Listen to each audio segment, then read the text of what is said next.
Creativity is legacy, history, men and women whose hearts burn with passion, whose words have inspired millions, their dedication a catalyst for millions more to follow.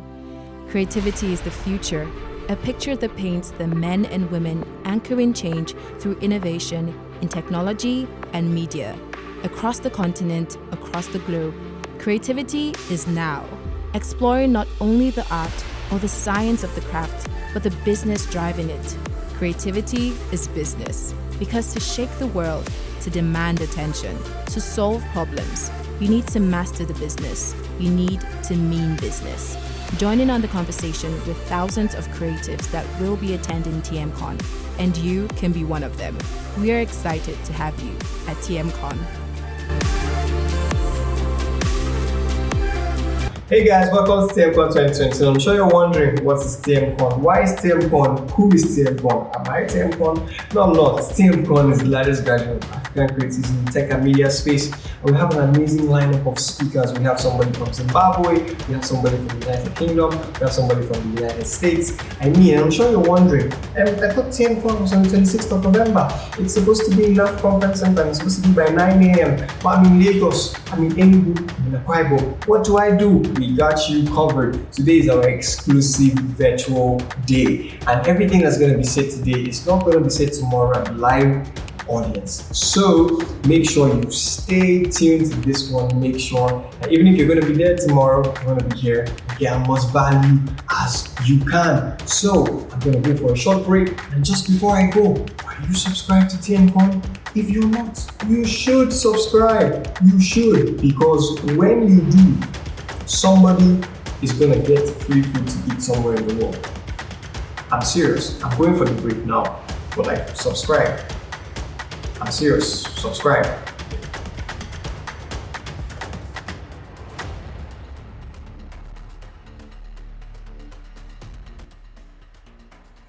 Welcome back to TMCon 2022, and I'm sure you already know today is our exclusive virtual day for our virtual audience all around the world. So just stay tuned. I'm not going to keep you from your meat no longer. So I'm going to go on a short break and take a quick sit, and I'll see you so we can start off and get to all our amazing speakers.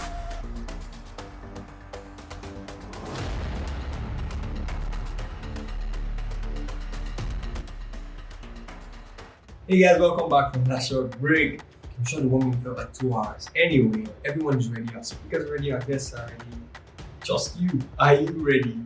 TMCon is going to start in 5, 4, 3. I'll go on a short break and see you soon.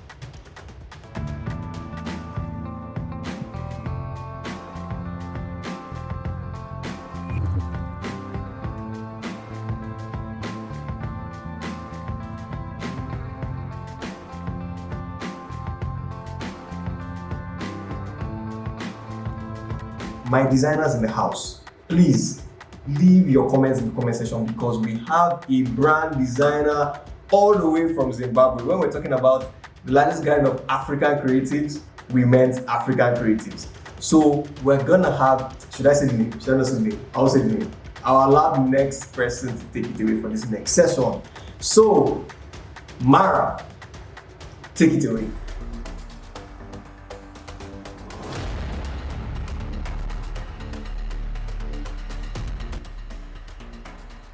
Thank you very much, Emmanuel.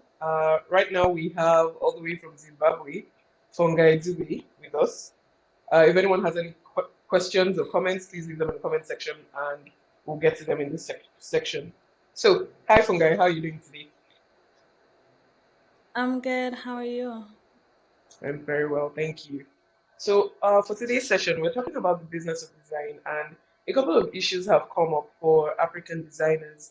And some of the things that we've been thinking of is, how do you think African designers can leverage their heritage or their position as Africans to earn more on a global landscape?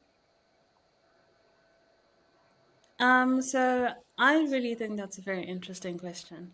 I think the thing to look at is the fact that when it comes to what we actually have in our backyard, there's so much richness that we can actually leverage on.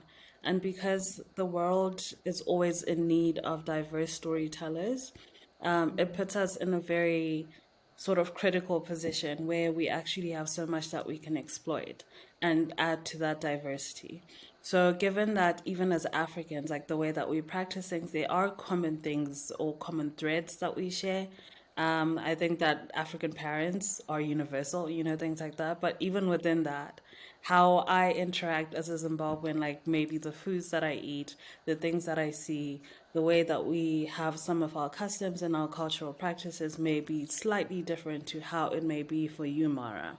So that Yeah. in itself is a point where you can actually start to think of how can I utilize these things that I'm already exposed to and things that are in my own backyard to tell a more diverse story and add to what the world is already doing. Because I think with anything, there's a lot of like Western culture that we see, and there's a lot of Western influence. But the thing is to make sure that we also infiltrate that and say, hey, we're actually African and being African is cool. And this is how we do our things. So we shift away from the conventions of what things typically should look like to what things can look like. So I think that would be my response to that. Hmm. I think that's interesting, and I think I agree with most of what you said, because the way we experience life in general is different as Africans because our history and the things that have influenced us from childhood, all these things kind of make up our views, right? And they influence how we interpret the world Mhm. around us, and these influences also Yeah. translate to how we interpret design over time. But okay, so looking at how we Yes. can Yeah. still looking at how we can leverage our heritage as designers. Do you think there is a way, if we're talking of how designers can be positioned for a global landscape, do you think having that heritage is an advantage, considering that the world is essentially westernized and I mean globalization has made everyone is interconnected in some way, right? But do you think having that heritage can Mhm. be used as an advantage for positioning for designers? Oh, definitely, definitely. Because I think that as much as there's like westernization and globalization, I think that people will still want to see something different. It may Mm, feel a little bit uncomfortable for most people because it's not the convention, like I said. But I think it's already in that it's something that does make you stand out because it'll be like, whoa, what is this? Like, this is something like, unlike anything we've seen before. So I definitely mm, think that it's an advantage. And just to even like add on to what you had said, that the global context that we exist in, the historical context that we exist in is very different. So there's absolutely no way that myself as a Zimbabwean black African female, right, could try and emulate a designer who lives in Germany because yeah. our context are already so different. So how they see things, like their design style, it may be a little bit more structural, a little bit more minimal, whatever the case is. It's beautiful in its own regard, but there's absolutely no way that I personally would be able to resonate with that because it's not something that I'm familiar with. So I need to make sure that I tap into what I know and what I've been exposed to, like we've been talking about, and I bring that out to the world. So when I imagine my Africanness, when I imagine my Zimbabweanness, I imagine color, I imagine patterns, I imagine, like very intricately yet bold compositions, right? So I imagine less of a minimalistic approach, which again, I'm not saying that these sort of like design trends and styles are wrong or there's one that's more superior to the other. It's just a contextual thing. So I think that presents a very strong advantage because as much as we can see amazing Western influenced design, we can also see amazing African inspired design. And when we put those two together, it just adds to the diversity of everything. So it becomes more of an advantage because we're not just falling in line and following what everyone else is doing, but we're saying, hey, this is actually how we translate these ideas. This is how our photography looks. This is how our art works. This is how our music sounds like, right? And that already puts us in a very unique position. Yeah. Absolutely. I agree with this. And honestly, I think like you mentioned too, one of the ways like when you embrace who you are really or your heritage, let's put it that way, it kind of helps with the positioning. The next question I would have based on that is, how does this then translate to the businesses that we work for as designers? Where does your individuality end, or your sense of self as a designer end, and translate into what that business stands for or is looking to communicate to their own audience? Awesome. I absolutely love that. So my response to that would be, once you're in a position, right, where you sort of figured out who you are, right? So there's that certain level of self-awareness and a certain level or recognition of your identity. I Yeah. think that it would be unwise for you to just say that's enough, right? Because it's not. Right. It's one thing to be very proud of who you are, but I think that everything in life, especially when it comes to what we're discussing, needs to be backed up by a very strong strategy. Right. So once you determine who you are, where you're trying to go, then it's a matter of now tying everything together to be like, okay, so where do I need to be, right? And the internet, thankfully, is one big marketplace now, right? Yeah. But even within that, where exactly do I need to find myself on the internet? Am I everywhere? Am I just on the one platform? Like, and if I am showing up on that platform, how do I show up? Right? Mm, How do I show up? Still leveraging on who I am and leveraging on my identity, my culture, my heritage.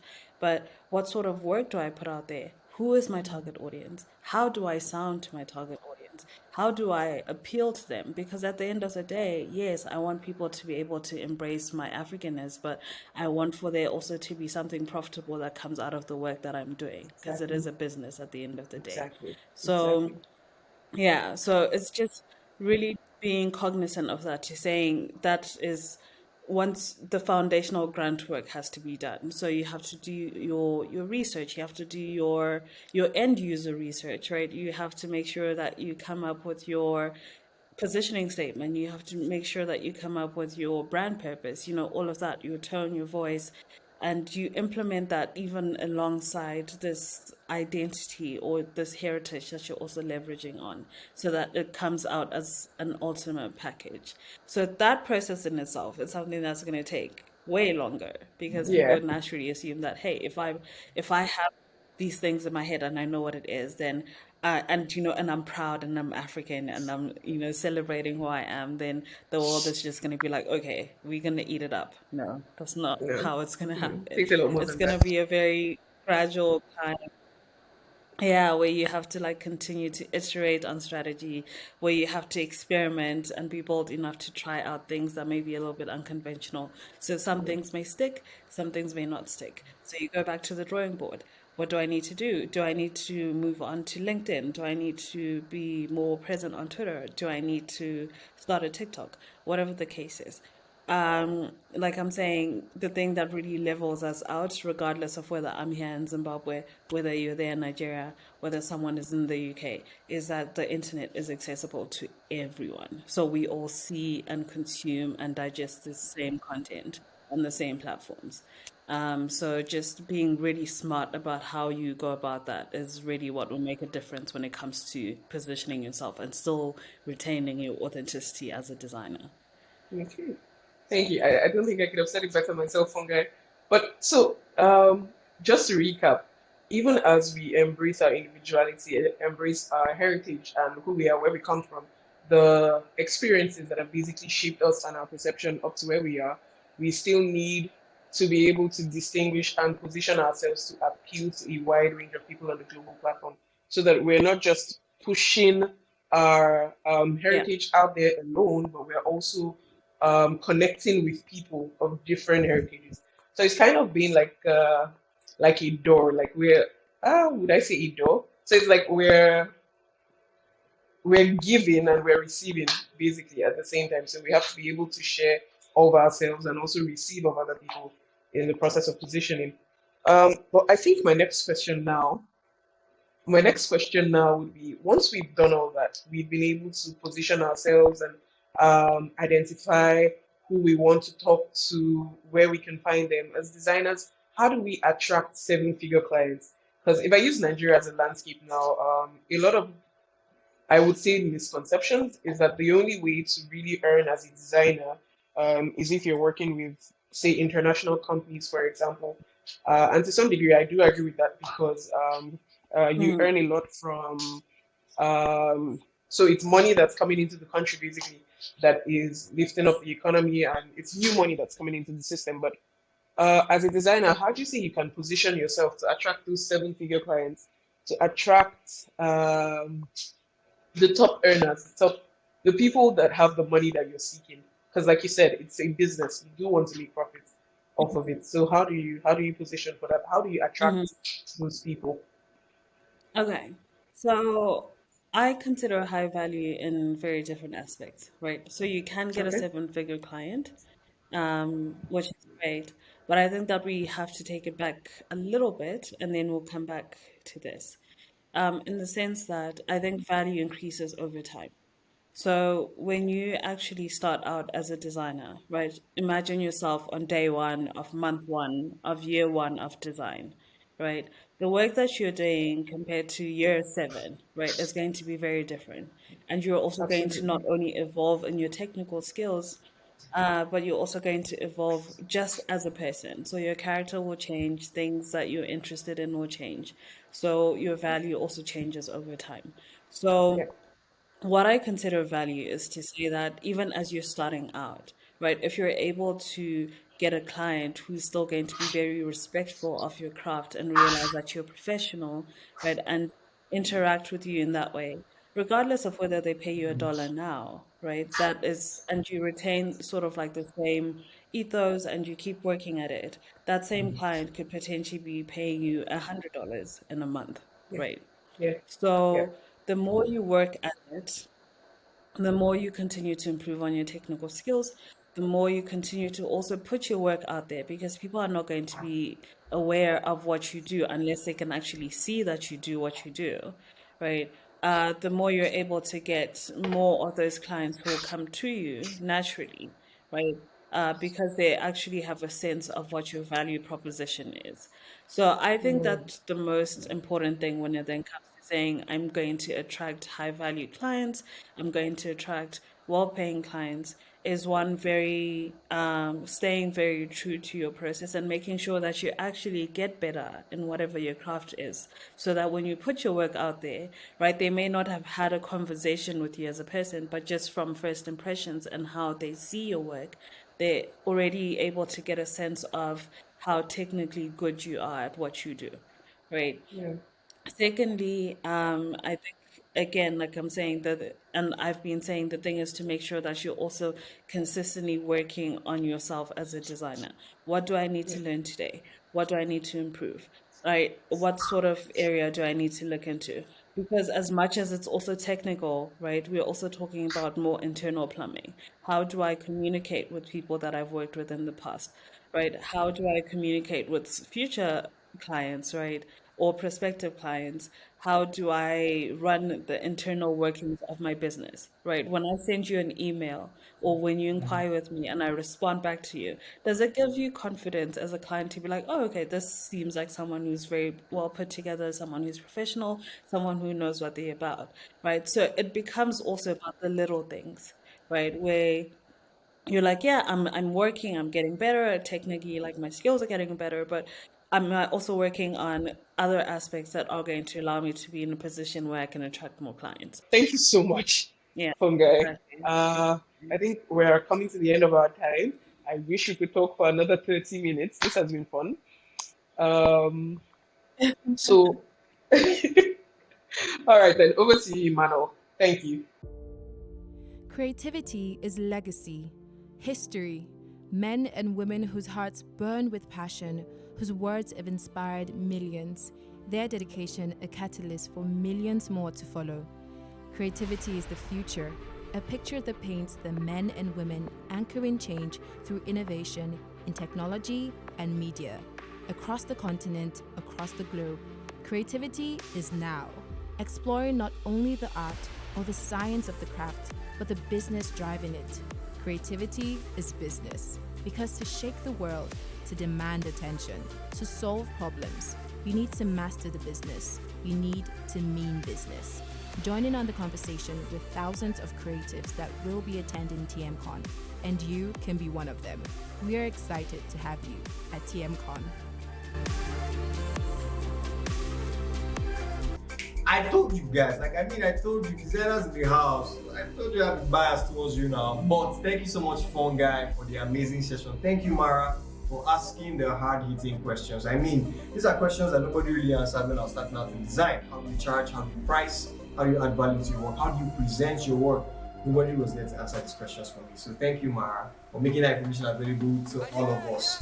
But if you're a creative and you want to play in the global space, hey, you want to earn in pounds, you want to earn in dollars, this session is for you. We have all the way from the United Kingdom. I told you we're going global.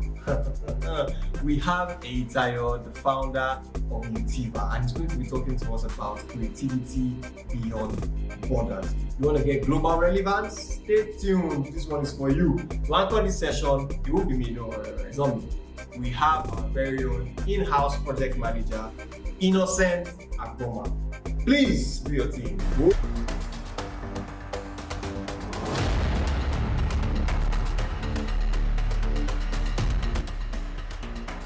Thank you very much, Emmanuel. And for this session, we'll be talking about creativity beyond borders.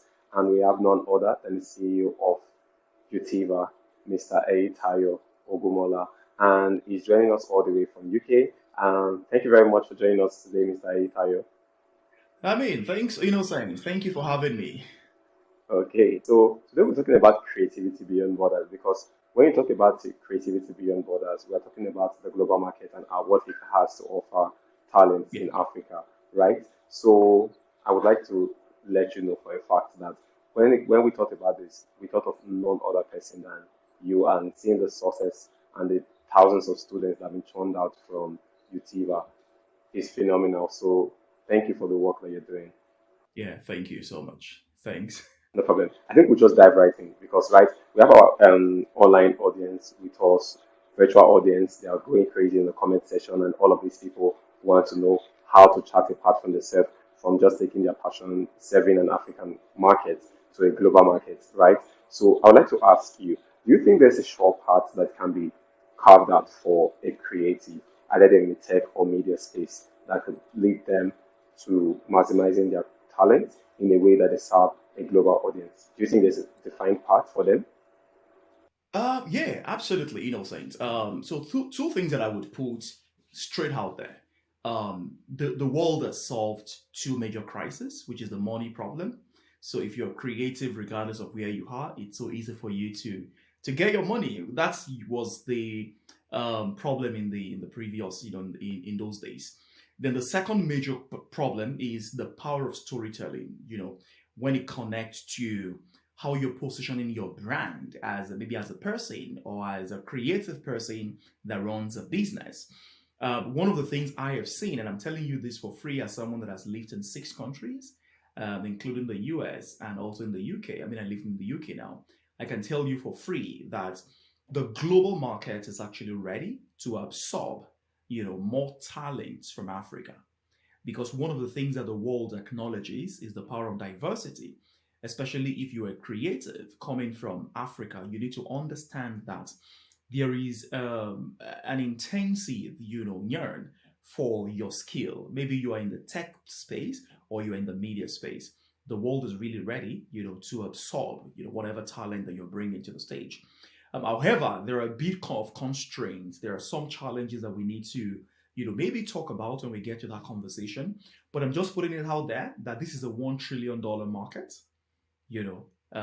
People are solving the problem. You just have to connect to the ecosystem and define the value that you're offering to the world and be ready to claim the stage. Wow, that's a lot, and we're just getting started, right? So, what I'm thinking of now is that, from what you say, so the market is available, and we see that with these big tech companies. We see that with Google, they are harvesting all of this talent from Africa. So there is a market for your talent. If you are watching us today, there's a market for you, right? So, the things we've noticed, even with the problem we're trying to solve with this conference, being the fact that most people do not know how to take their passion and convert it into a profitable venture, right? So the thing that we would now the bridge we have to gap now in this conversation today is how they can go from this market to this market. And we've seen Utiva do that over the years. I would like to know, is there any person, any case study of any student who have gone through Utiva that you could say specifically this case study for a successful business that have gone from Africa to a global market? Yeah, so not any. There are a lot of them. I mean, that's one of the things that we really pride ourselves, on.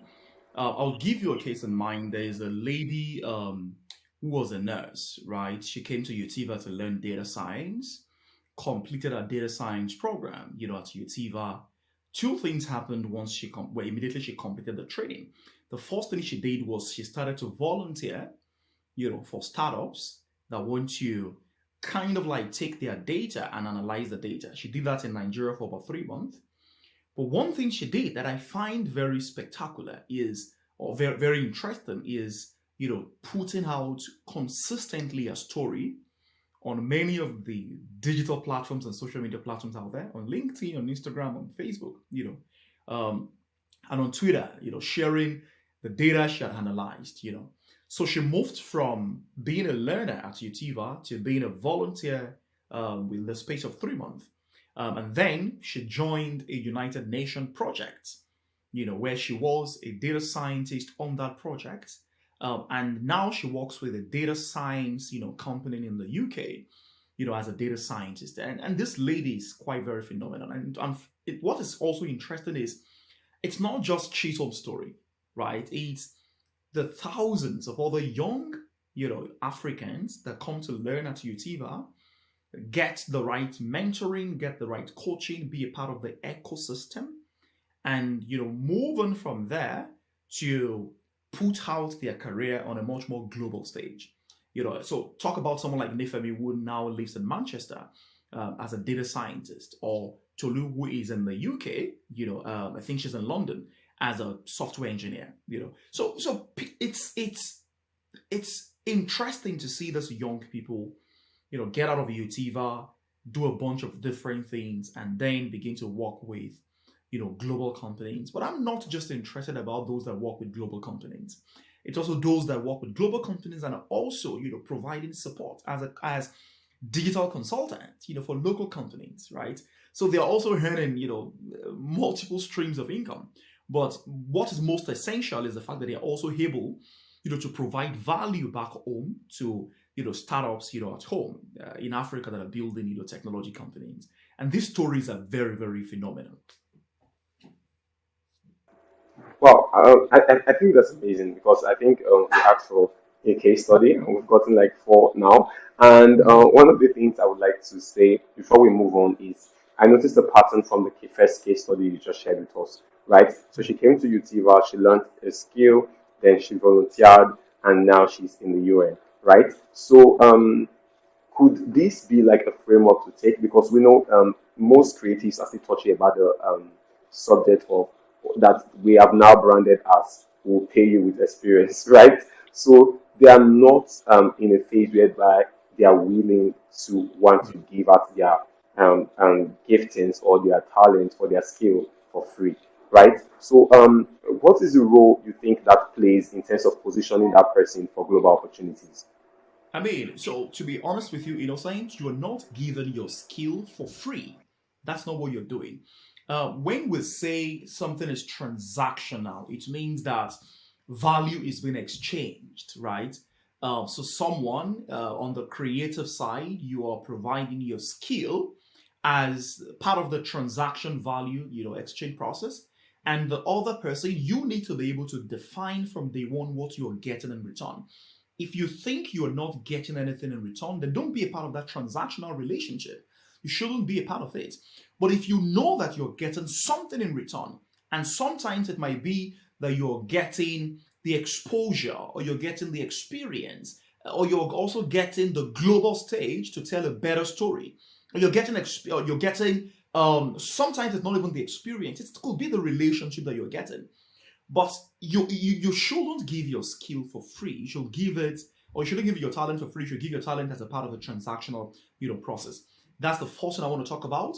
Second thing I want to talk about is I wouldn't say that there is a certain framework uh, that anyone can use, but I am just sharing what we have seen as a pattern, at Utiva.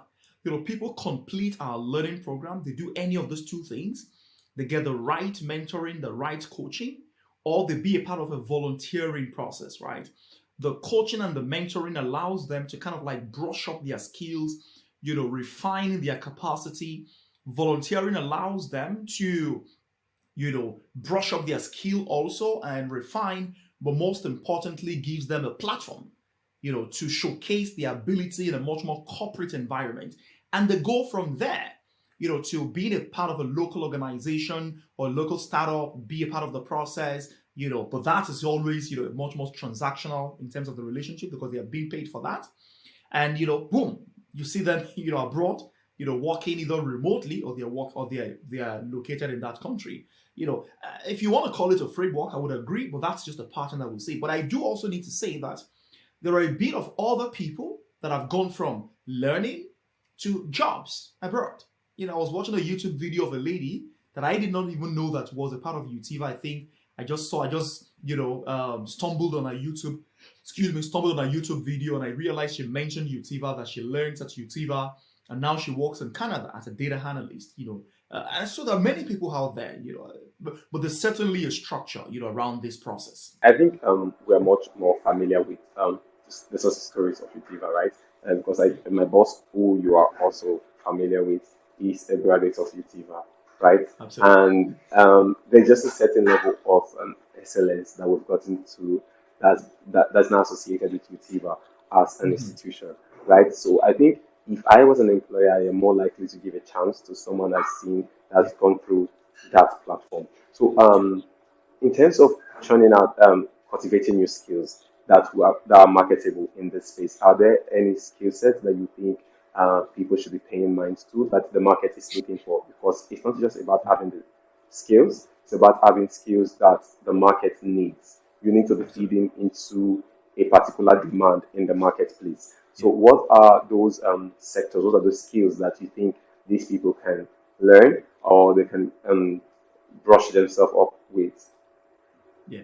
I mean, if you really want to be successful in the digital technology space, you need to have at the back of your mind that there are certainly some skills that employers consider premium, from data science to software engineering, cloud computing today in the US and the UK and Canada is a big thing. On the non-engineering side of tech or the non-coding Right. side of tech, you think of skills like product design, product management, business analysis. Just yesterday, I was coaching about 30 people, and we actually unraveled almost 90,000 vacancies in the UK for BA, Wow, right? that's So, huge. yeah, there are opportunities out there, and there are companies that are hiring. But beyond the technical skills and the technology skills, I like to double click, I like to mention that you need to acquire, social, emotional, personal intelligence, or what is called emotional intelligence skills. And these are skills like, leadership, communication, storytelling. Because whatever you will learn in terms of digital technology skills, these emotional intelligence, these soft skills, these personal leadership skills will help you to drive and deliver better performance on the job. So I mean, at Utiva, we talk a lot about, your leadership skills, your people skills, your communication skills, your ability to say, I will do something and get it done, right? I mean, I call it promise undertaking skills. I mean, so these skills are very, very important, if you're going to really be successful in the technology space. Thank you very much, Mr. Ito. So can we see our virtual audience now that you are available for them for mentorship if they want to follow you on LinkedIn, any of this platform? Absolutely. I mean, if you follow me on LinkedIn, you will get very great value. I dish out a lot of quality content. I mean, I don't know if they're quality, but by my own opinion, I think the quality I get. They are. A lot of people come to me say, Itari, I've learned so much from you. But not just the quality content. You can also reach out to me on LinkedIn. I'm always happy to support you because I'm a part of this, ecosystem. I love the work that we're doing, here. Wow. Wow. Thank you very much, sir. This has been a mind-blowing session. I can't even tell you, like, I've learned a lot, and I hope that those people in our everyone in our comment section can testify to it. And I'm really grateful. Thank you for honoring our invitation once more. And while we're on it, thank you very much, Mr. Itayo. Please just leave a comment in the comment section saying thank you very much, Mr. Itayo, because this has been an amazing session. Thank you very much, sir. I must say that again, and follow him on LinkedIn and learn a lot. And you can also follow Utiva. And thank you for joining us once more. And over to you, Emmanuel.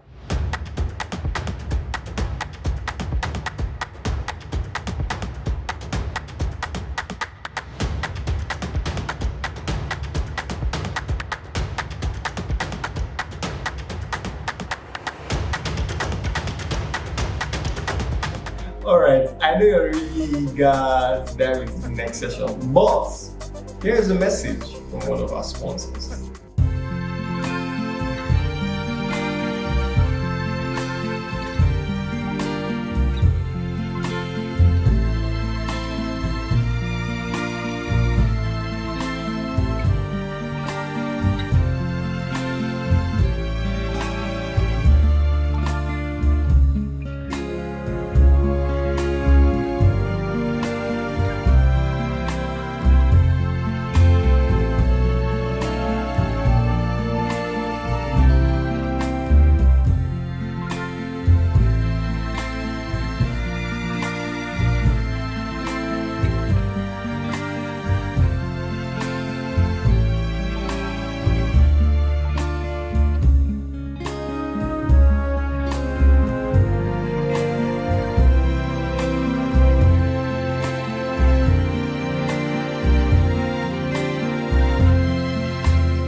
So I'm sure you're right in that last session, because when you saw the theme and you saw from passion to profit, you thought we're joking. No, we're actually teaching you how to turn your passions and make money and profit from them. Anyway, I was writing. If you're not writing, carry your barrier and your pen for this next session, because you're not going to miss it. We have the amazing, interesting, phenomenal Michaela Ezima sitting down with, I will save the name, I will tell you what we're talking about.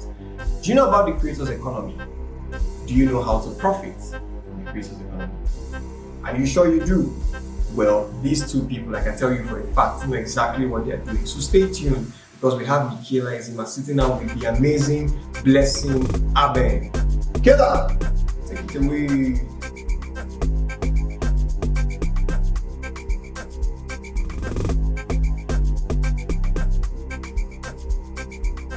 Thank you, Emmanuel, for the intro. And with me here, I have the delectable Blessing Abeng. So my name is Michaela. I'm the lead strategist at Takeout Media, and with me I have Blessing Abeng. So Blessing Abeng is just going to go ahead and introduce herself.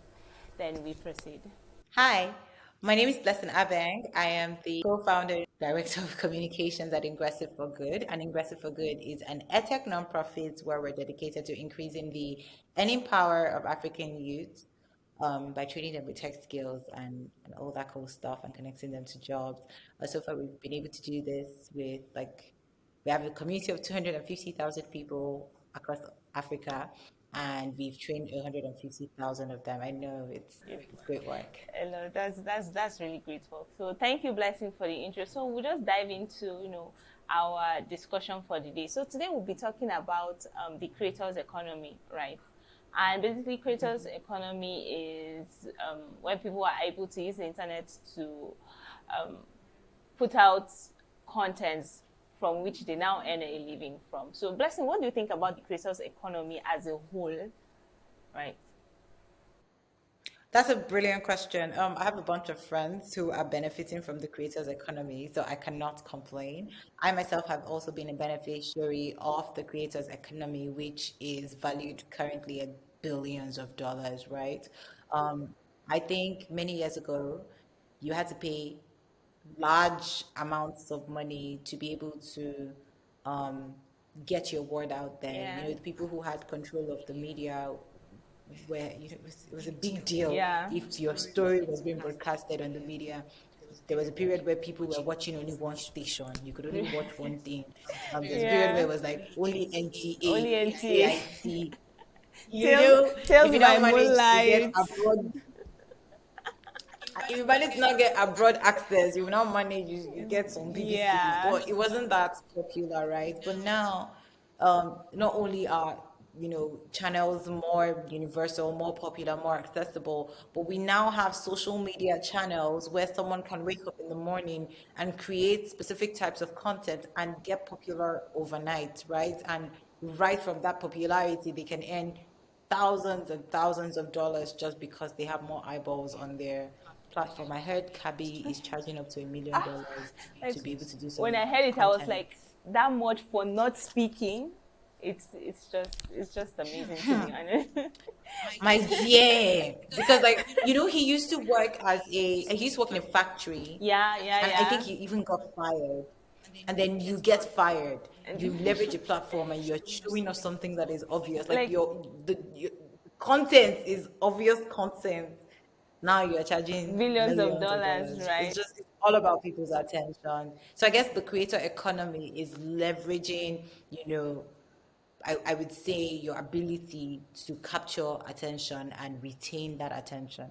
Yeah, yeah, that's really true, Blessing. And it's so interesting that what people used to consider as informal work right now is something that is, and people are making millions and millions of naira from, and even in dollars. And it's so interesting, from fashion to music to podcast. It's just, a wide range of it. But I'm bringing it down to Nigeria, right? And it used to be interesting because for the longest time, my mom couldn't understand what I do. Like, she just felt that, oh, you just wake up and just go to work and be pressing laptop, in quotes, right? So to their generation, it wasn't something that they were conversant with. And you couldn't just wake up and say, mommy, I want to be a content creator. My friend, go and work in the ministry so that you eventually you would retire and they'll be paying you a pension at the end of the day. But over time, it has evolved to something that you can just, when you're done from school, done from university, you can say, okay, I want to be a full-time YouTube creator. I want to be a full-time content creator. And it's just very interesting to watch. However, there are still some challenges when it comes to, the creator economy in Nigeria. But what do you think those challenges are? Can you shed some light on some challenges that you might have experienced? You've already mentioned it, family support. I think that a lot of people who are creators would prefer that their families sort of understood what it was that they did and supported them. However, you can't blame the families entirely. I think that most parents and most siblings and most, families just want the best for their person, and it's all about security.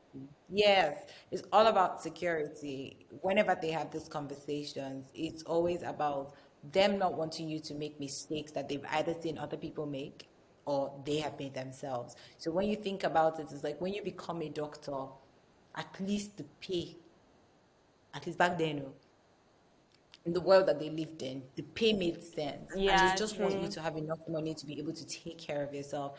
And if you think about probabilities, it's like once you become a doctor, right?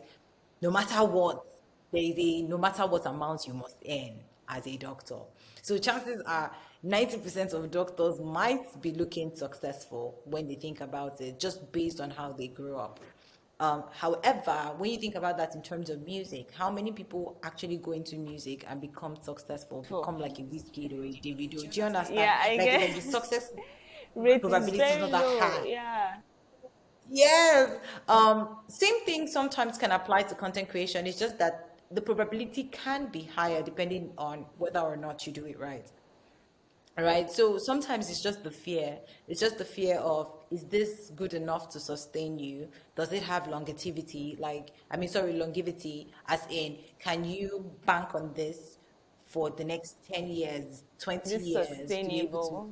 Exactly. So when you think about it from those perspectives that are super practical and our parents may not be able to articulate like this, you understand where they're coming from. So your ability to also show them your own level of commitment and show them, these are other people who Yeah, have it done it goes for a X long amount way. of years, and this is how, and also you understanding and taking responsibility for reinvention, where you know that you need to reinvent yourself a couple of times to be able to really truly benefit from Yeah. that ecosystem, Yeah, right? So, for yeah. example, Kim Kardashian is one of the queen mothers of the creator economy, but she's not doing what she was doing 10 years ago. Yeah, She she has has evolved. reinvented herself over and over again. Kanye has reinvented himself over and over again. Musicians, fashion people, they're always reinventing themselves. After a while, they're like, okay, maybe I should try collaborating like this. Maybe I should create this kind of content. Maybe I should evolve in this way or that way. Because as a creator, you're going to burn out. And when you burn out, you Yeah. might lose interest, or something epic might happen in your life. You might just, go through a phase in your life when you're like, you know what, creator life is OB. I'm But done. you need to be ready. So What's in reinvention life? every, do you understand? So you need to think about all of these things when you're, exploring and choosing that you want to be in the creator economy. So those are some things to consider. Other challenges would be this one. I talked about it on a documentary that later airs on Amazon. I think it aired on Amazon Prime, and I was doing an interview, and they were asking me about challenges in the creator economy or challenges as a creator, and I was like, lights. As a Nigerian, light power is a problem. It's a big problem. And just as I was saying it, NEPA took light. Took like They did. It's actually on Amazon. Like, you could go watch it. You could watch it. Look for Blessing Abeng. No, don't look for Blessing Abeng. I've forgotten the name. I think it was Burnout. Yes, look for Burnout on Amazon Prime. Amazon See it. Prime. Yeah, or search for Dimeji. I'm serious. It happened real life, and I'm like, This is I what I'm literally talking about. just talked about it, and you did not prove me wrong.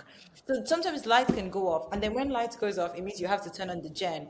And as you know, when you're recording stuff, you need as much silence as is possible, except you are doing Kabi's kind of content where it can work silently. So if you're not being silent, make it make sense. Do you understand? So light is the problem, power rather is the problem. And then our internet is not as dependable.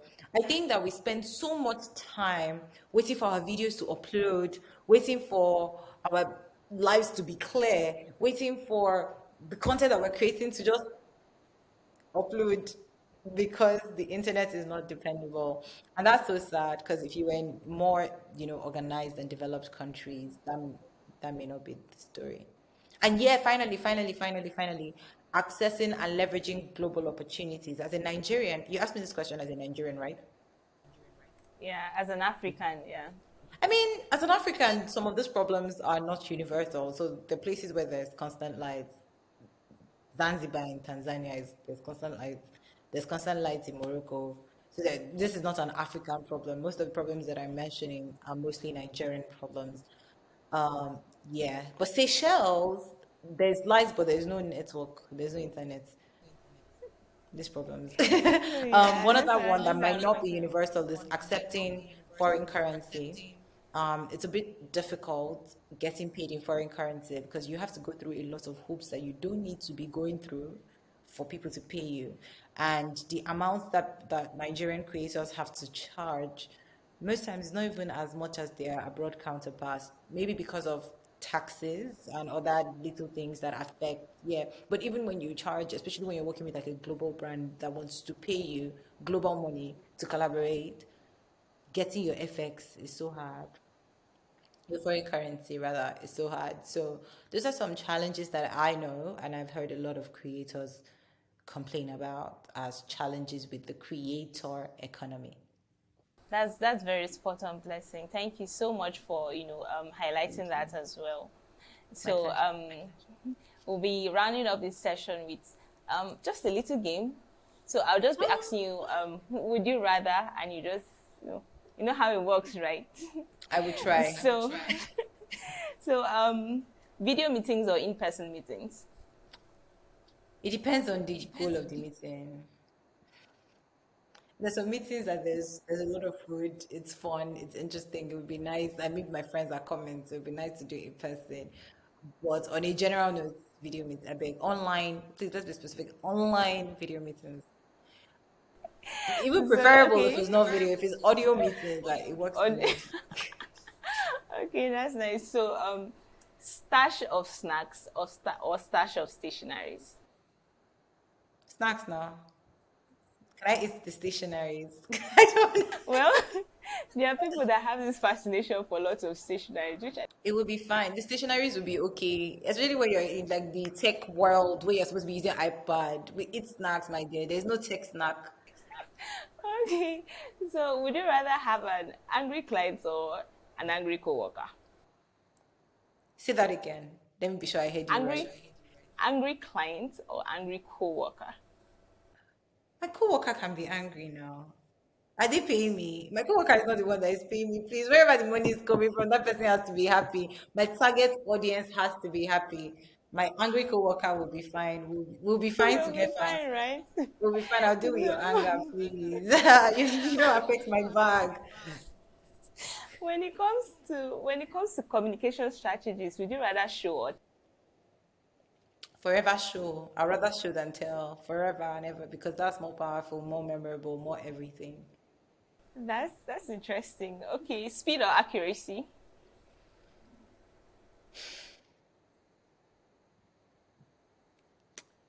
See, if I say accuracy, my team members will be looking at me with one eye. And if I say speed, they'll also look at me with one eye because they know that I prioritize both. You Both. get so I don't know how we do it, but we always try. But in the grand scheme of things, accuracy should be prioritized over speed, depending on the context. The times that your accuracy does not matter. If somebody's Yeah. See? dying and it's an emergency, my dear, it's context based. You have to prioritize the speed of giving that person life. Yeah. And then sometimes accuracy will kill somebody if you're not accurate. So just context. Tell me about it.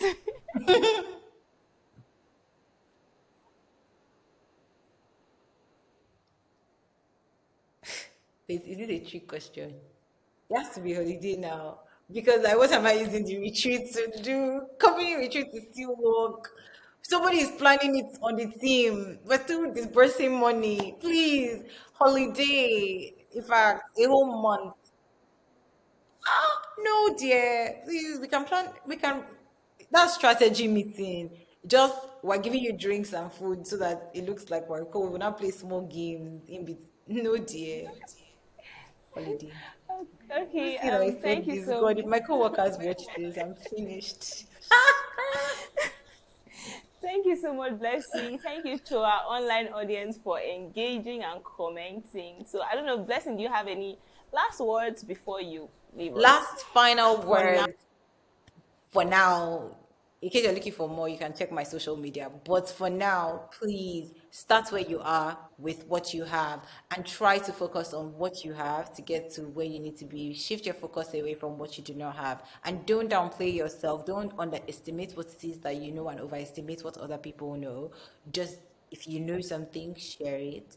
The things that you have that are valuable, blow those things up. Don't estimate, don't even guess that other people have that value. The truth is, no matter how good you are, there's still something you don't know. There's still something you can't do. And that applies to everybody else in the world. We all need each other, and you're doing us a service by leveraging the value that you have to offer and sharing that with other people. So much, Blessing. That was so spot on. Thank you. And to our audience online, don't forget to follow TMCon across all social media platforms. And if you haven't registered for tomorrow, do well to go to tmcon.live to register. Register. And yeah, thank you so much, Blessing. Over to you, Manuel.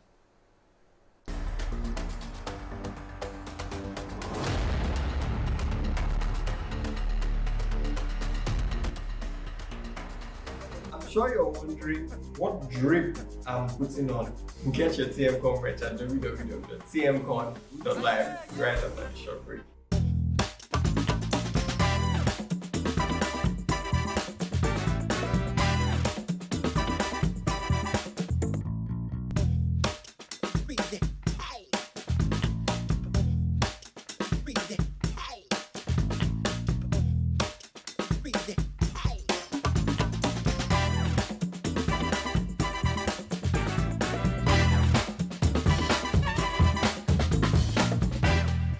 For the next session, we're talking about the business of entertainment, and we have Bizu to talk about the business. Bizu, like I don't understand what I'm saying. Anyway, forget about the business, but we're gonna have Bizu, the co-founder of the Plug NG. I'm sure he rings a bell. All you thought you knew about the entertainment industry, trust me, I don't think you know as much as you think you do. And this session is going to open your mind to the intricacies of how the industry works. And trust me, you're going to need this going forward. So, to take us and anchor us for this session, we're going to have Miraculous One, and that's our very own Associate Creative Director, rapper, musician, brand manager, strategist, designer. He puts on so many hats at the same time. He's probably wearing a hat now when you see him. If he's not wearing it, don't talk to him. But Miraculous One, please lead us and take us away. Creativity is legacy, history, men and women whose hearts burn with passion, whose words have inspired millions, their dedication a catalyst for millions more to follow. Creativity is the future, a picture that paints the men and women anchoring change through innovation in technology and media. Across the continent, across the globe, creativity is now. Exploring not only the art or the science of the craft, but the business driving it. Creativity is business, because to shake the world, to demand attention, to solve problems, you need to master the business. You need to mean business. Join in on the conversation with thousands of creatives that will be attending TMCon, and you can be one of them. We are excited to have you at TMCon. All right, thank you, Emmanuel, for the introduction. That was a lovely introduction. And going straight up into the next session, the business of entertainment, we have a special guest with us, and I'll introduce him shortly. Our guest is a Nigerian record label executive, a talent manager, a film producer, and sound engineer. He's the co-founder of The Plug with subsidiaries as The Plug Entertainment, The Plug Music, and Plug Sports, and also the Plug Party series. In June 2022, our guest was admitted into the Recording Academy class of 2022 as a professional member. Ladies and gentlemen, make welcome the one and only Bizu Osikoya. Thank you so much for the great introduction. I really appreciate it. Thank you guys. It's a pleasure to be on this. Unfortunately, I'm not there. I wish I was able to be there with you guys to attend this. Well, you know how things are. Well, shout out to, some of the pros of COVID has helped people realize that we can now start doing a lot of things virtually without even being there, But I'm glad, you guys, chose me to come on board of this. I'm hoping that I'm able to share some knowledge with you guys that you guys will love. And, just always willing to share knowledge. And thank you once again for, inviting me to be on this. Thank you, Bizu. Thank you, Bizu, for coming on. Thank you for taking out time to be on this session. TMCon, like I said, is a conference set up to impact and add value to young creatives. And we are doing that by knowledge sharing, ensuring that we bridge the gap. And once again, my name remains Miraculous. And we'll be going into some series of questions. I did a little research, and we'll dive into it, going into the past and building up to where you are currently and the work that the plug is doing to develop young talent, and also going into the future, what is happening in the space and how you are playing a role in that space, right? So let's just go back down to Visual Sequoia. You started by setting up MySpace pages for artists. You were also connected to Obi Asika and worked with Obi Asika. So tell us more about your background. Tell us more about how you started and why music and entertainment. Because I also found out that you studied film, interestingly. So why music and entertainment? Just tell us a bit about your background and why music and entertainment. All right, so I mean, I did music business in uni, and I did sound engineering as well as a minor. After that, I moved to the US. I was trying to work in the US music industry, but I couldn't get a job immediately, so I had to go back to school. And I said, what would make sense for me to do? So I went to film school. That was how I was able to get like a student visa to live in the US. And then, film is part of like the entertainment. So, I learned about it. And for me, it's just like, yes, I started using that as well to do internship at labels in the US and just get to know, understand. Then I remember I used to tell a lot of people about African music, but they didn't get it. They were just like, man, this will never go anywhere, And right now, Afrobeats is one of the biggest genres in the world. I'm super proud of that. And big shout out to Obi Asika. He's my business partner, Asa's uncle. Obi Asika, I remember, me and him used to talk online. And in 2008, I was just, I reached out to him and said to him that, I'm looking to move back to Nigeria. I don't know what to do. And he offered me a job. And straight away, I moved back to Nigeria. I go back to Nigeria on a Wednesday. I resumed working at Storm on a Monday. So big shout out to Obi Asika. I can't say my story without, giving props to a man like that. Amazing work. There's a popular saying, and I'm sure you're familiar with it, by Jay-Z, that I'm not a businessman, I'm a businessman. And really, it's just speaking to being able to transition to become the business. So, and that is one of the reasons why we are setting this up. So from your experience working with the likes of Nito C from way back, working with Mavens, and even working with the artists that you currently work with, and for the people that are listening, for the young creatives that are listening, how can they make that transition? How can they build their brands, even as entertainers? How can they build their brands to be something of global repute? A lot of artists or even execs, they just see themselves as businessmen, just in the goal to do this, to make money quick and bounce. But one thing we need to realize is that even a lot of our sports talents in Nigeria, that's why you see someone like a David Beckham. He's no more playing football in his peak, but there's still so many deals being happening. And you're wondering, how David able to get these deals? But guess what? He's built his brand. That saying of I'm not a businessman, I'm a businessman is people like David Beckham, where your brand has become a business, where you see yourself. And every talent I work with, I'd say to them, look at yourself, your brand as a business, and you are the CEO of that business.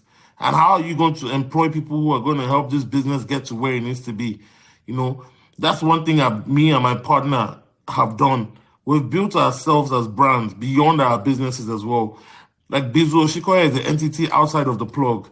Asa Asika is the entity outside of the plug. We've built our own brands where we also make money off our own brands, and we leverage off, speaking engagements, influencer engagements, consulting, things that are not part of what the company does.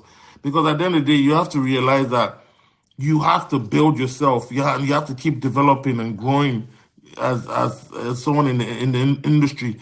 And that's the only way you're being respected, because then you're able to walk indoors. You're able to command things where you have that kind of brand than you being just a MD of a company or just a GM of a company, where it's like people just see you because you're in the position of where you work, not because of who you are or what you've built for yourself. So the artists need to start seeing themselves beyond the regular services and invest in their brands. That's very, very insightful. There's a popular saying too by one of your artists, Davido, we rise by lifting others. And it's a mantra for a lot of us in Nigeria. And going through and just doing some research and going through your career, I've seen that there's a lot of relationship, there's a lot of collaboration in place. So I would like you to speak more on that. Why is collaboration important as opposed to competition? And how, from your experience, did you build those relationships, those industry relationships you have, and how have you been able to maintain them? Someone said to me recently, collaboration is the new currency. And for me, I see it as in a big way where if you collaborate with the right people, you will achieve great results.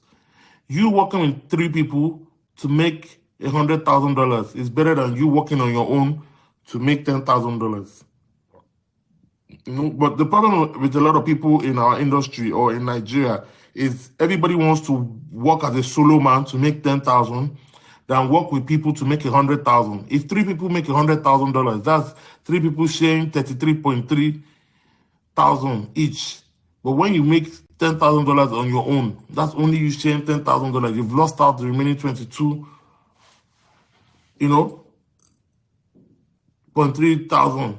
So for me, it's a thing where me and my partner from ASA, from early, we've been open to collaborations, and we've seen that, look, this is how we're going to grow the brand, and these are the things we're going to do. We're going to work with people or our friends who don't see us as competitions, but see us as, look, let's work together to build something and achieve something great. And we'll work together with these guys to be able to build what is beyond everyone. And we're not looking to do, oh, I'm the boss, or I'm the this, or I'm the that. No. We all work together as partners and build to be able to get this. But at the end of the day, sometimes we say to people, we are bringing you on board as a partner, but you cannot have our vision more than we have the vision, because we're the founders of the company. So we have a vision, we have a mission. So you have to, if you're coming on board, you have to be willing to align with our vision and our missions, and then we can all achieve together and build something great. So, for us, we've been able to work with people to help them rise, and because the only way is, if the more you keep elevating people, the more you keep elevating. Because guess what? If you elevate someone, they go higher, and you're standing not on top of them, but you're standing above them. So as they go higher, you get lifted up as well. So for me, collaboration is a very strong thing that we need to look into and build. In Nigeria, we need to all stop trying to be on that Nami Druan mentality, or I feel Druan by myself mentality. Awesome. We need to collaborate more, like you have rightly said. So, Bizu, let's just get to know you more. I have some trick questions, this or that. What's your favorite place to travel? I'll say I love water. So anywhere there's water, to be honest, like the Lagos, Miami, the Caribbean, Maldives, Mauritius, Kenya. Where there's water, I love it. So the next question is hip hop or Afrobeats? Afrobeats, 100%, man, for life. Afrobeats. 100% Afro, 100% Afro. All right, the next one is Yankee or Niger? Niger for life. 100% Niger. Repping. Next, what's your favorite African food? Favorite African food? To be honest, I like a lot of soup, so I can't say I have a favorite soup, to be honest. I can't say I have a favorite soup. There's days I want to eat seafood okra. There's days, I don't like ogbono. That's one thing I don't like. But there's days I want to eat seafood okra. There's days I want to eat fisherman soup. There's days I want to eat oha. There's days I want to eat afang, edikaikong, egusi, eforiro. Trust me, there's too many, man. I don't have a favorite, man. I love all. All right, thank you, Bizu. So wrapping up, what's one word of advice you have for independent creatives that are just trying to fund themselves or trying to access funding? What is a word of advice you have for them for building their funding structure or even accessing funding opportunities. Okay, one advice I'll give to people is, first of all, I'll say to you is, no matter what, whenever you raise money for anything or raise funding for everything, always take 20% or 30% out of the money you raise and invest it back into something else that you know you're guaranteed to make it earning if what you are raising for doesn't work. Because a lot of people make that mistake and spend all the money and then they become bankrupt. So always take 20 or 30% out to invest in something else that can help you, generate money, and something that is guaranteed to generate money.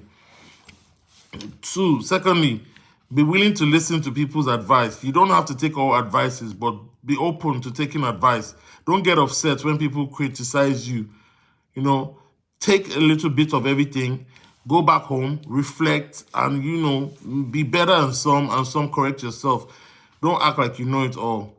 Be willing to learn from people. There's so many times people will see me with people, this guy a boss now. Why are you still with this person? I said, look, I might be a boss in my own lane, but this is my own boss, and I'm trying to still learn some things from this person. I don't feel like I know it all. I'm still learning. I'm not a billionaire yet. I'm not walking into rooms where they don't know me yet. I'm still building. So I'm very humble. Humility is very key. A lot of people make small change and then they throw their humility out the window. You have to keep your head focused and keep growing and building yourself. And sky is the limit. All right, thank you, Pizzo. Amazing, amazing. You've dropped a lot of nuggets from your history of experience. We really appreciate you for taking time out to share with the audience. And for our audience listening, if you have questions, you can leave them in the comment section. You can just let us know where you want answers to, and we'll be sure to get back to you. Thank you, Pizzo, for taking our time. And thank you for sharing your wisdom with us today. I thought photographers were just cameramen. But photographers mean business. See them talk say writers, no get work. I say writers mean business. Them talk say tech guys are just to do dreads, they press laptop. I say tech means business. Join thousands of creatives who will be attending TM Conference in the city of Abuja, November 26, 2022.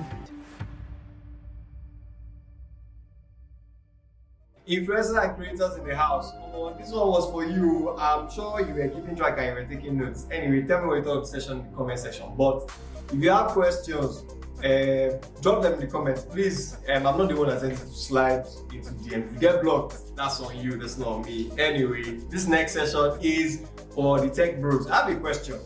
So if guys in tech are called tech bros, are sisters in tech called tech sisters or tech bros too? I don't know. Tell me what you think. Look off my head. Anyway, we have the CEO of Obra, Ololade Otayemi, and he's going to be talking to our in-house product lead for TM Labs, Richie Ngaro. So tech bros, tech sisters, this one is for you. Enter the group chat, enter the WhatsApp community, because I'm sure you want to miss this one. Learn how to profit from your passion in tech. Richie, please do your thing.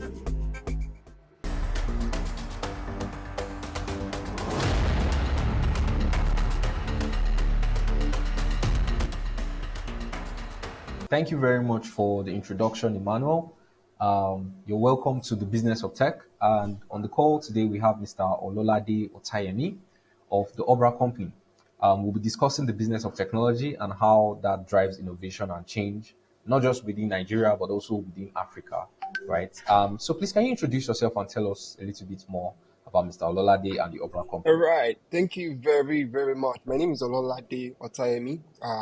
I run an organization called the Obra Company. The Obra Company is essentially positioned. Our goal is to drive Africa or push Africa from a place of potential to actualization. We believe that Africa has a lot of potential that has not been maximized. And we're doing all we can, leveraging technology and also driving innovation in Africa to be able to solve this problem. We believe that if we're able to do this consistently, Africa will go from a continent that just has potential to a continent with results, and that a continent that is changing and driving innovation across the world. So that's our goal. In summary, we're a technology business development company. All right. That's very, very interesting. I mean, we have a lot of startups today that come up, but you hardly get that description saying we're a technology business development company. It seems like that's a really close niche, like that's very niched down. Basically, I've gone through Obra's website. There are a lot of programs that the Obra company has run and also has in place, from developing startups and also developing the individuals in terms of leadership who run these startups. Obra has done quite a lot. So a lot of kudos to you and the team at the Obra company. You guys are doing a Thank great you very job. much. Right. And then bringing that down to TMCon and what we're looking to do, you mentioned moving from potential to results. So that's one key thing that we are very much in line with, right, at TMCon, at what we're trying to do, drive conversations around innovation and how we can have impact, not just on the continent, but also beyond it, right? And when it comes to potential and results, it seems the missing, or rather the connecting link between those two in the tech industry today seems to be startups, right? Um, when the concept of startups itself, you can't mention startups and not talk about funding, right? In this case, Mm. and funding on the continent is basically, it seems like that's the oil or that's the fuel that would drive that change and move Africa from potential to having the results that we are looking for. Do you agree with that? And then how do startups actually access this funding, really, in the sense of it? Yeah, thank you. I totally agree with your with your point. The truth is, one thing we need to understand about funding is funding doesn't just drive innovation, it makes it scalable. Apart from Okay. making it scalable, it also makes it accessible. Okay. One of the challenges we have in Africa today is that a lot of people who need to have access to certain kind of technology and innovation don't have access to it. I'll give very practical example. One of the biggest challenges why and biggest reasons why innovation is not moving as quickly or growing as quickly as possible in Africa is because of internet penetration. Internet penetration is largely slowed down because of access to funding by the people who are supposed to provide it to the rural communities and all of that. And this funding is required for them to build infrastructure, for them to be able to extend their network and provide services to all these underserved communities. So funding is a critical component. Yes. However, it is still very difficult for some African organizations, African startups to raise funds. And mostly because a lot of them, I often say that, are not investor ready. It is not like Okay. some of them don't have great ideas. It is not that some of them do not have the technology that works. It is just that there are certain components that they don't have in place that make them attractive to investors. So as an investor, I worked in one of the, I would say, arguably still the best VC firm and fund manager in Africa now, Ventures Platform. I worked with Ventures Platform for about Awesome. 3 years, over 3 years. Yeah, right. Yeah. Well And known my within the tech work, space. Yeah. yeah, Yeah. and my work when I was with Ventures Platform, one of the critical things that I learned in that process is that there's a lot of funds out there for startups to access. At the time, we would have money and we'll be like, we're looking for startups to invest in. And people will come to pitch to us and we'll be like, no, we don't want to invest in that. Not because the technology is not good, not because it's not a great idea, but the founder has not gotten the startup to a point where he's investor ready. And for a number of reasons, it could be that they do not have all their business model correct or sorted out yet or figured out yet. It could be that they are raising funds too early. It could be that the solution they have is not in the right market. It might be a good solution, but they are positioning themselves in the wrong market. A number of things. So these are things that startups need to understand before they start saying, okay, let's go and try to access funding or financing. Because without funding, Yeah. most times startups struggle. If you are lucky, All if you have a rich family, or if you have some money saved up in the bank, but very few people actually have that. Very few people can bootstrap, for a while before they're able to scale the business. So funding is very critical, but you have to be investor ready. Investor readiness is key. Okay. Okay. All right. All right. Thank you so much. That's very, very interesting. That's very, very interesting. But there was something you said which was really interesting. You mentioned the fact that startups might not necessarily be investor ready, and then access to funds is a function of those looking who are open to scaling the technology that they have and then making that technology more accessible, which is very Mm-hmm. interesting now because you mentioned from your work that investors don't necessarily look at the idea per se, right? They Mm-hmm. look at the investor readiness of the startups or of the founder. Mm-hmm. And so, which brings me to my question, like, so when it comes to early stage startups, right, or let's call them angel investing, right? Is there still a level Mm-hmm. of investor readiness that still needs to be there? And I'm talking about startups who just have an idea or who have, Yeah. sort of put something in the market, but they've not gotten that product market fit. They're still trying to tweak that business model to say, hey, Mm-hmm. is this actually it? Is this how we go about solving this problem?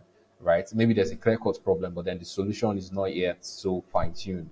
Are you saying that those Mm-hmm. startups don't necessarily are not necessarily invest already, or is there some sort of like Yeah. different funding way for them, basically? Oh, so investor readiness is not a function of the stage a startup is in. Okay. At every level of any startup or any business whatsoever, investor readiness is important. Now, Okay. here's the thing. Whether you're raising money from an angel investor, whether you're raising money from FFF, we call them friends, family, and fools, right?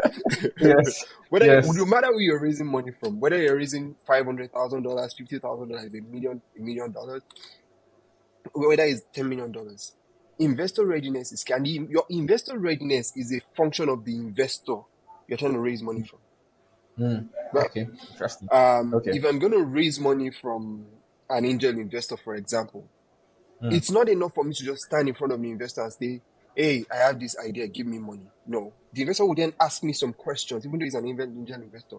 Have you done this before? Has this been done before? Do you have any proof of concept? Have you done any form of feasibility study? All of these things are simple things that startups can do to show themselves and prove themselves to be investor ready. Something as simple as sitting down with there's something called a business model canvas or a lean model canvas, as the case may Yeah. be. Yeah. Sitting down with that and outlining every component of that business model canvas can set you apart from someone who just has the idea in their head and has not done anything. Okay. Yeah. Angel investors are great. Angel investors have helped a lot of startups to go from idea to MVP, right? So. Yeah. But the funny thing is, standing in front of an angel investor. I mean, for those who are looking to raise money from angel investors, I'll just say this. Yeah, this is my cheap advice. All right. Before you stand in front of an angel investor, you have to understand that an angel investor, even though we call them angels, are still investors. Uh-huh. Okay. Okay. It's not free money. Most people They're think, still looking to make money. Yeah. Exactly. Most people think because they are angel investors, they just have some free money they just want to give out. No. That's why there's an investor at the end of the angel. The angel. Like there's ROI involved here. Yeah. Exactly. Every investor wants returns on their investment. Sure. So if you're going to stand in front of an angel investor, you have to be able to prove to them that this investment I'm asking for is not going to be a waste. You're not going to lose your money. Sure. But for you to do that, the problem is that most founders do not go through the rigor of understanding what they're about to do from a technical standpoint, from a business standpoint, before they go and stand in front of an investor. And if you don't prove yourself to know that, you've already made it difficult for yourself for you to raise money. And that's the challenge most startups face. It's not that they don't have great ideas. So yes, even for angel investing, you still have to be. There's still a level of investor readiness. My mentor, Kola, you mentioned Kola. Kola currently chairs the Lagos Angel Network. Right? Yeah. I worked with Kola as his chief of staff for about over 2 years. Yeah, over 2 years. And I know how much details goes into every investment decision. That's why Ventures Platform Fund is still one of the most successful funds in Africa right now. Because even though they are giving you money, there's a lot that goes into every single investment decision. So if you, as the startup, has not done your homework, and your investor is going to do does more homework than you, how will not invest in you? Yeah. You know? Yeah. Makes sense. It Makes just sense. Makes makes sense. sense. Yeah, that makes total sense. I think, yeah. Yeah, So you're going if to say you think something. whether it's angel investing or not, you still have to be investor ready. That's the summary of what I'm trying to say. So yeah, thank you very much, Mr. Ololade. Thank you so much for. You're welcome. We're really grateful for making out the time to join us here on TM. Thank you for having me. Yeah, thank you for all the information you've shared. I hope that everyone who has listened to this, who has listened in on this, will be able to gain some knowledge going forward that they can use in their, and business endeavors. Thank you so much. Yeah. All right. So thank you so much, Emmanuel. Over to you. You can take it up from here. Thank you.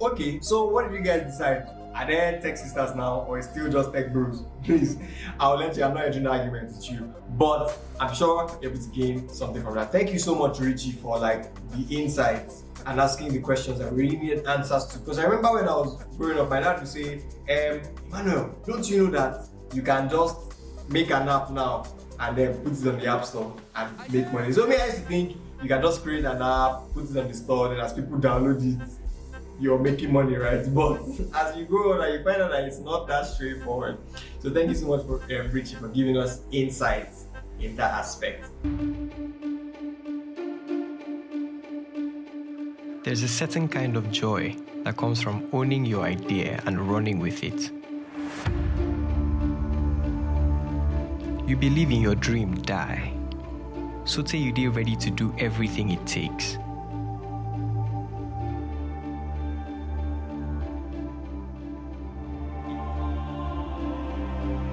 I thought photographers were just cameramen. But photographers mean business. See them talk say writers, no get work. I say writers mean business. Them talk say tech guys are just to do dreads, they press laptop. I say tech means business. It takes creativity to build a successful business. Join thousands of creatives who will be attending TM Conference in the city of Abuja, November 26, 2022. Wow, what an amazing session. It's been an amazing lineup, really. We've had speakers from Zimbabwe, from United Kingdom, from United States. And if you thought this was something, wait till tomorrow for the physical conference. I mean, all roads lead to TMCon. If you thought today was coming to an end, TMCon is really just starting.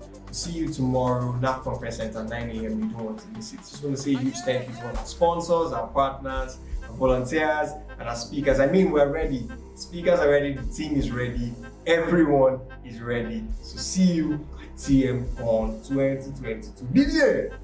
Give me Afrobeats.